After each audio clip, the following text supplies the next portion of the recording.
എനിക്ക് തോന്നുന്നു നമ്മൾ എടുത്ത് പറയാതെ തന്നെ അത് വളരെ എവിഡൻ്റ് ആണ്. നമ്മൾ നമ്മുടെ അച്ഛനെ സപ്പോർട്ട് ചെയ്യാൻ വേണ്ടിയിട്ട് തന്നെയാണ് വന്നിരിക്കുന്നത്. ഇപ്പോൾ ഞാൻ എന്നെക്കുറിച്ച് പേഴ്സണലി പറയുകയാണെങ്കിൽ എൻ്റെ ഏത് പരിചയമുള്ള ഒരാളുടെ അപ്പുറത്തെ വീട്ടിലെ പരിപാടിക്കാണെങ്കിൽ ഞാൻ ഒരുപാട് ഇനിഷ്യേറ്റീവ് എടുത്ത് മുന്നിൽ നിന്ന് പരിപാടിയൊക്കെ നടത്തുന്ന ഒരാളാണ്. അപ്പം തീർച്ചയായിട്ടും അപ്പം നമ്മുടെ അച്ഛനോ അമ്മയ്ക്കോ അനിയത്തിമാർക്കോ ഒക്കെ വേണ്ടി എന്തുണ്ടെങ്കിലും നമ്മൾ അങ്ങോട്ടും ഇങ്ങോട്ടും മുന്നിൽ നിന്ന് സപ്പോർട്ട് ചെയ്യുമല്ലോ. അപ്പം ഒരു രാഷ്ട്രീയ പാർട്ടി എന്ന നിലയ്ക്കല്ല, നമ്മൾ അച്ഛനെ സപ്പോർട്ട് ചെയ്യാൻ വേണ്ടിയിട്ടാണ് വന്നിരിക്കുന്നത്. പിന്നെ അതുകൊണ്ട് അങ്ങനെ നെഗറ്റിവിറ്റി വരും എന്നൊന്നും ഞാൻ വിചാരിക്കുന്നൊന്നുമില്ല. കാരണം ഇത് കണ്ടുകൊണ്ടിരിക്കുന്ന നിങ്ങളിൽ ഓരോരുത്തരാണെങ്കിലും നിങ്ങളുടെ വീട്ടിലൊരാൾ ഒരു എന്താ പറയുക ഒരു എന്തെങ്കിലും ഒരു മത്സരത്തിന് വേണ്ടി നിൽക്കുന്നു, അല്ലെങ്കിൽ എന്ത് ചെറിയ കാര്യമായിക്കോട്ടെ, നമ്മളെല്ലാവരും നിൽക്കത്തില്ല. That's what family and friends are for, right? അപ്പം ഇത് കാണുന്ന മനുഷ്യർ തന്നെയല്ലേ. അപ്പോൾ ഇതിലെന്ത് നെഗറ്റിവിറ്റി വരാനാണ്? അപ്പം അങ്ങനെ നെഗറ്റിവിറ്റി വരും എന്നൊന്നും വിചാരിക്കുന്നില്ല. നമ്മൾ അച്ഛനെ സപ്പോർട്ട് ചെയ്യാൻ വേണ്ടിയിട്ട്, അച്ഛനെന്നല്ല, ഇപ്പം ഞാൻ നാളെ എന്ത് ചെയ്താലും എന്നെ ഏറ്റവും കൂടുതൽ സപ്പോർട്ട് ചെയ്യുന്നത് എൻ്റെ അച്ഛനും അമ്മയാണ്.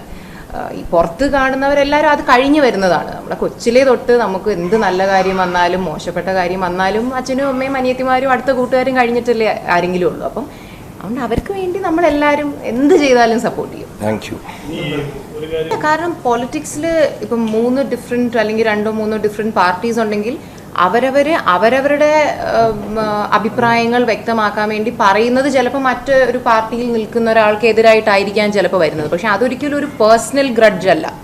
എല്ലാവരും അവർ വിശ്വസിക്കുന്ന ഒരു സെറ്റ് ഓഫ് കാര്യങ്ങളെക്കുറിച്ച് പറയുമ്പം അത് അപ്പുറത്ത് നിൽക്കുന്ന ഒരാൾക്ക് ചിലപ്പോൾ എഗൻസ്റ്റ് ആയിട്ട് വരാം. പക്ഷെ അതിനെയൊന്നും നമ്മൾ പേഴ്സണലായിട്ട് കാണേണ്ട കാര്യമില്ല. കാരണം ഇപ്പം അച്ഛനെ കുറിച്ച് സംസാരിക്കുമ്പോൾ അല്ലെങ്കിൽ അച്ഛൻ്റെ ഉദ്ദേശങ്ങളെ കുറിച്ച് സംസാരിക്കുമ്പോൾ അത് ചിലപ്പോൾ അപ്പുറത്ത് നിൽക്കുന്ന ആളുടെ എഗൻസ്റ്റ് ആയിട്ടായിരിക്കും വരുന്നത്. പക്ഷെ അതൊന്നും നമ്മളങ്ങനെ പേഴ്സണലായിട്ട് കാണുന്നില്ല. ആൻഡ് നമ്മളാരും പേഴ്സണലി പൊളിറ്റിക്സ് ഒക്കെ ഒരുപാട് ഫോളോ ചെയ്യുന്ന ആൾക്കാരല്ല.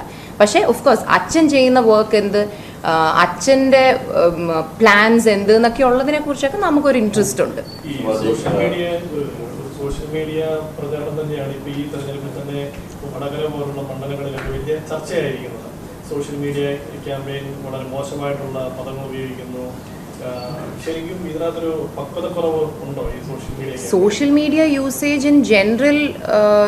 സോഷ്യൽ മീഡിയ എന്ന് പറയുന്ന ഒരു പ്ലേസിൽ തന്നെ നല്ലതുകൊണ്ട് മോശമുണ്ട്. സോഷ്യൽ മീഡിയ വളരെ നന്നായി ഉപയോഗിക്കുന്ന ആൾക്കാരുണ്ട്, സോഷ്യൽ മീഡിയ നല്ല ബെനിഫിഷ്യൽ ആകുന്ന ആൾക്കാരുണ്ട്. അതിൻ്റെ ഒരു വലിയ എക്സാമ്പിളാണ് നമ്മളെല്ലാവരും.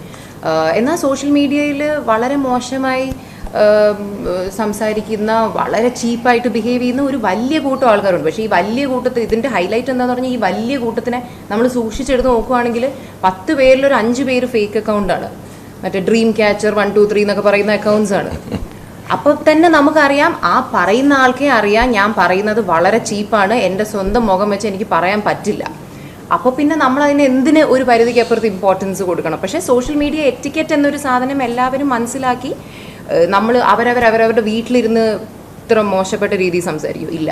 അപ്പോൾ സോഷ്യൽ മീഡിയയിൽ ഒരു സ്ക്രീനിൻ്റെ പുറകിൽ ഒളിച്ചിരുന്ന ഒരു ഫേക്ക് അക്കൗണ്ടുമായിട്ടിരിക്കുമ്പോൾ ഭയങ്കര ഉത്സാഹം. അപ്പോൾ എല്ലാവരും സെൽഫ് റെസ്പെക്റ്റ് കൊടുത്താൽ സ്വന്തം വീട്ടിൽ ഡീസൻ്റായിട്ട് പെരുമാറുന്ന പോലെ, സ്വന്തം അച്ഛൻ്റെ അമ്മയുടെ മുന്നിൽ ഡീസൻ്റായിട്ട് പെരുമാറുന്നത് പോലെ സോഷ്യൽ മീഡിയയിലും ഡീസൻ്റായി പെരുമാറാം. പക്ഷേ അതിന് ഓരോരുത്തർ ചിന്തിക്കണം. ചിന്തിച്ചാൽ അവർക്ക് കൊള്ളാം.